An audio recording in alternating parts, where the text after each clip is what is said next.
Alright, welcome back to Nick Lenz's Comic Corner, Classic Lessons Known Classic. This is episode number 2654 and Doubleshot 2548. I have a Marvel Trade DC trade for you. First up we have is Amazing Spider-Man by Zeb Wells, Volume 8. Spider-Man's First Hunt. Oh boy, this storyline, well, technically, it's the first half of these issues. Second half has nothing really to do with this at all. It is just two stories collected in one trade. It is written by Zeb Wells. The artwork, despite the cover, it's like, oh, is that John Romita Jr.'s cover artwork? Yeah, it kind of looks like John Romita Jr.'s cover, but it's not. He is not the interior of this. It's like, nope. He is not. For $32.35 of this book, by the way, this is from volume number 7, I believe. 6, I think it was 6, I think it was. Yeah, 6. 32-38. 32-35, Patrick Gleason, and the last three issues is Ed McGuinness. John Romita Jr. does the cover artwork, but not the interior. Thank you for that, because you don't need him on the interior. So, this storyline involves the Last of the Kraven, as in the clone of Kraven the Hunter, and the Red Goblin Queen. Yes. Mostly put these, of course, here we have Peter meet with, first we see Peter, first he's talking to Felicia Hardy. Yes. Like appearing, of course, these two apparently go out from Norman Osborn with this spear for reasons.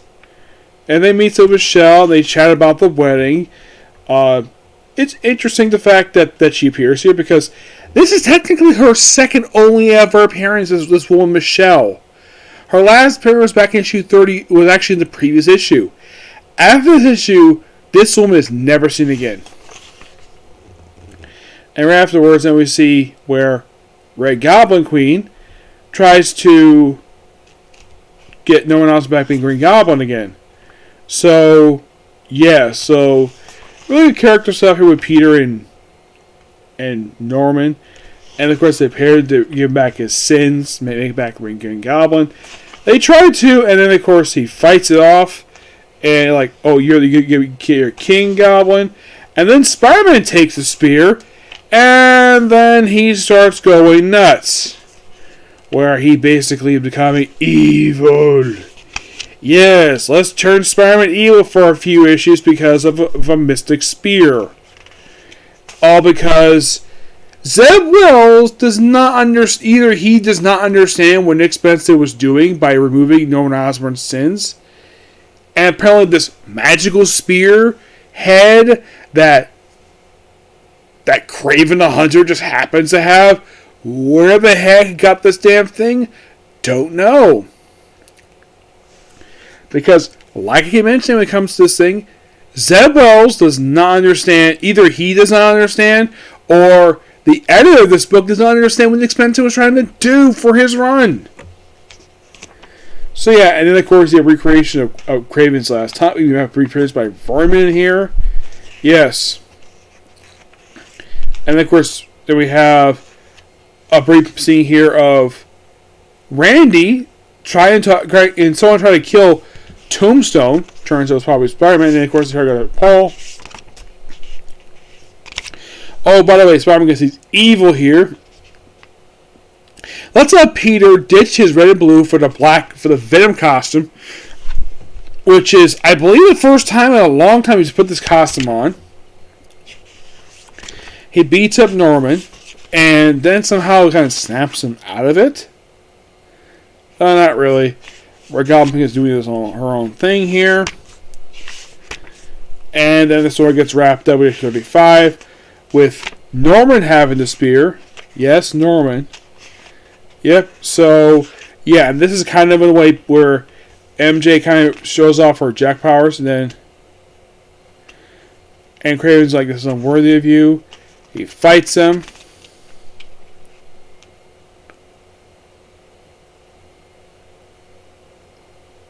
And, of course, Kraven realizes they made a mistake with this, so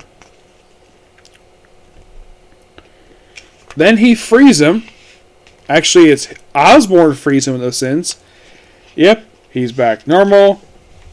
Peter is basically in MJ's arms. Some people at Marvel do not want to happen. They want these two far-reaching for reasons. So, what does Craven do with the thing? Bury it in a hole someplace with a special ceremony, and never brought Peter ever again. He puts the red tights, and that's the storyline.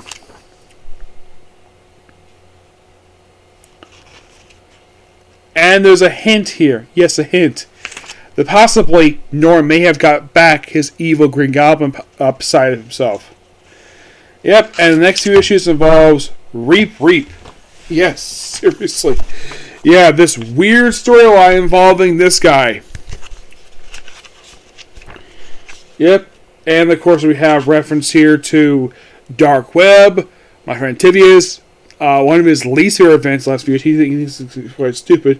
And they also reference here the Spider-Man Annual that came out of this run. And then pretty much a lot of this issue, and then cut to more of a prologue into, the B plot of this issue is a prologue of the gang war. Yeah, the whole thing with these 3 issues, it's like Marvel threw this in here because they couldn't exactly keep the first 3 issues the big selling point. So it's just this weird, cobbled together story arc. It just doesn't really amount to anything at all. But it's like that is the main drop, while the B plot is just window dressing for gang war. Yep, so it also looks like the other version of Chameleon. And, basically this is a lot of setup. And then Janet puts on her Beetle costume again. And then apparently somebody is taken out by this mysterious person who's controlling his body, because apparently gravity here reigns gravity. Actually, it's more like, it's Count Nefardia arranged the death of his own daughter, who's alive, by the way. And then somebody in Count Nefardia taken out by this mysterious person. And, that's the thing here with this one. Yep, it's pretty good. I think that the whole 30, 36, 38, I think these issues were completely unnecessary. It felt as though that Zeb Wells put these out because either he was told to or something else, because these issues felt like they were nothing. It's like basically you couldn't do just a prologue into gang war. I'm going to get this roughly a 9 out of 10. Yes.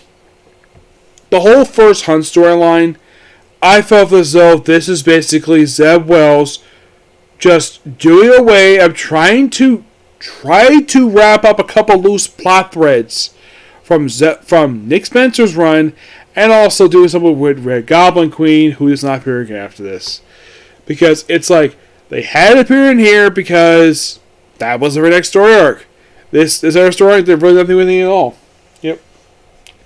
Our next up we have is the 6th and final trade of Batman Urban Legends. And I like basically volumes. I like 4 of the 5 previous volumes. I didn't buy this one.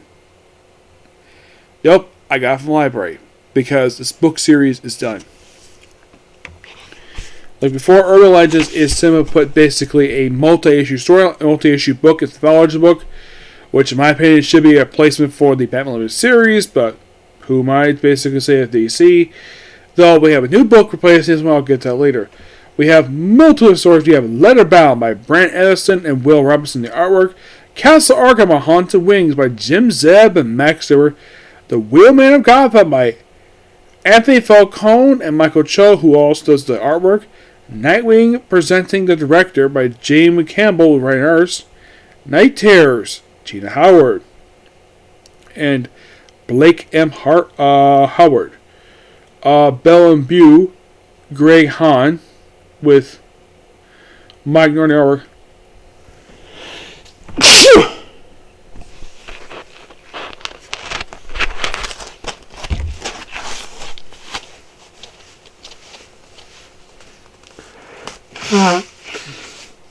Sorry about that. Call it. Oh.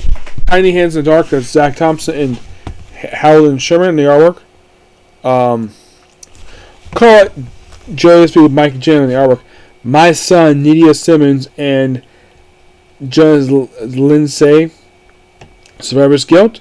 Hula and Tia, Miguel Medina on the artwork. Utility, Valva Travis, Lucius Severe in Hot Pursuit. Kenny Porter and Simon DeMito. Yeah, this collection material from issues 18 to 23. Now, the first storyline, Letterbound, is a storyline says years ago.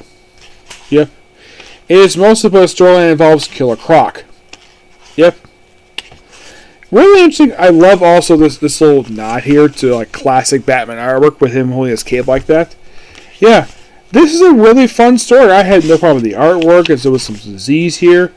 Really fun. I liked it.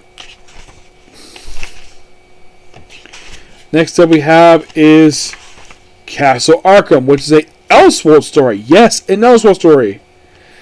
Yeah, it's kind of in a way I would probably call this sort of a loose continuation of Batman Holy Terror, at least something similar to that.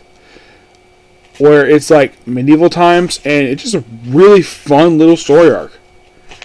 It is just a lot of fun. The Way Man of Gotham. This looks like when Dick Grayson was Robin. Plus, I love Mike Cho's artwork. Yeah, it's mostly put. The whole issue is just Batman and Robin chasing down this pursuer, this master driver, and plus we have a guest appearance by.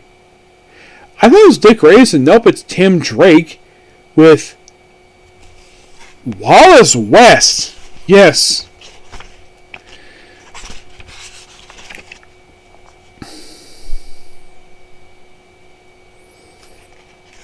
Yeah. It's a really, really fun, though the driver gets put in jail. And then we have a Nightwing storyline. Yes, a Nightwing storyline.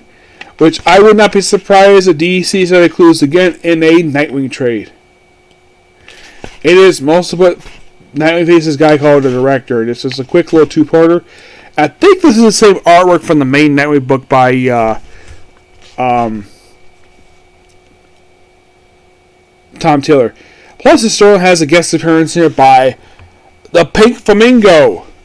Those who not know Pink Flamingo, this guy is a cannibal. And guess who created this weirdo? Grant Morrison. Yes, Grant Morrison created this weirdo. Yeah, he's a character that's very much at all. It's an interesting story for what it is. And I tend to think, like, why wasn't that included in a Nightwing issue? I don't know. The next storyline is basically Night Terrors, not do a storyline itself. It is mostly put basically with Tim Drake there. And it's like a haunted house type of story. It's really fun. I thoroughly enjoy this. They have Bell and Bew. This, I believe, is it's just a villain story. Nothing really high around with this one. Then we have Batman and Tiny Hands Dark. This is mostly put Bat Investigate Murder Mystery. This I found a lot of fun. And that's mostly with and we have Call It. That's called. Then we have My Son, which has this artwork here. Here's Talia here. I think this is the same artwork as Batman and Robin currently, but I'm quite surprised they included this here. Probably a sneak preview of Batman and Robin, but this is a lot of fun. It's basically Talia interacting with Batman. Just a lot of fun. And then the very next issue is a Batwoman story where she teams up with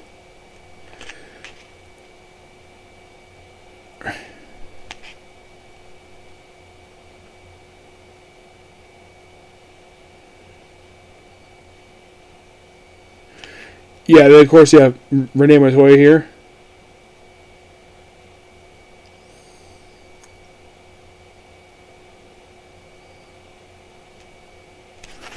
Yeah. I love the whole idea of this. Of course, they reference the whole thing with Next Son. Yes, the John Riley stuff, which of course other artists I ignore. So yeah, I like the hook of a Batwoman story in here because God forbid we have a Batwoman book now. And then we have, well, just Batman and Anarchy for the last story here. That's pretty much it. Really fun book. I enjoyed it. Give this book a 10 out of 10. The storylines here. Final thoughts for this particular series. Okay, so a lot of the stories in here are really good, but everybody can agree that the number one worst story of this whole series is the Megan Prince Martin stuff when she got a Tim Drake is bi. An idea that is stupid, that should never happen, and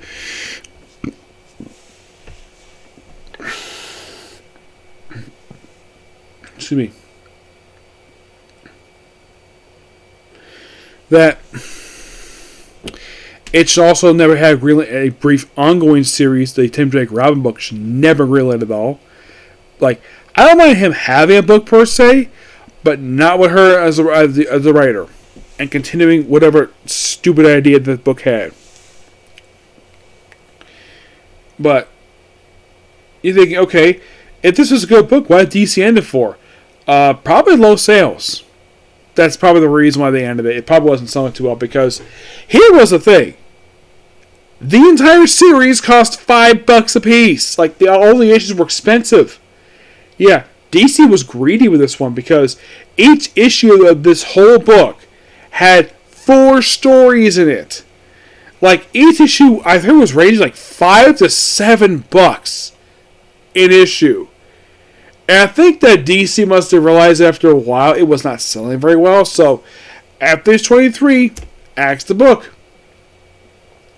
But don't you worry, we have a replacement for this series. It's called Batman Brave and the Bold. You're thinking, wait, it wasn't that the name of the TV show? Yes. It was supposed to be Brave and Bold. Isn't that a team book? Yes. Is the current one team book? No. Not. It kind of is, but it's a multi-issue book now. Yeah. But the issues published in here, like, one thing I do appreciate about this series, it gave the book I left for the Outsiders, it gave them a lot of love. I like the fact a lot of the characters got a lot of love in this book. Heck, Harley Quinn got an issue in here. Ivy got a book in here too. Like, a lot of the Batman characters did have. It's most for urban legends. It's like basically it's supposed to be like an anthology book. But I think the biggest problem with this book was it cost too much. I didn't buy the issue that came out. The others I knew about them because some other comic store owner told me basically how much the issues cost. And that's probably the reason why DC axed the book. It wasn't a big seller for them. And plus, it was expensive for people to get this book. Yep. Most people will be picking and choosing exactly what book they want because... But in the case of basically like, oh, it orders and they wait a month for another issue, just get the trade of this book. Don't worry about the main issues. Yep. But yeah, that's pretty much it for particular view. Please be sure to like, comment, subscribe, turn notifications, and do hit the dislike button. Tomorrow, more videos. Okay, next video. Bye.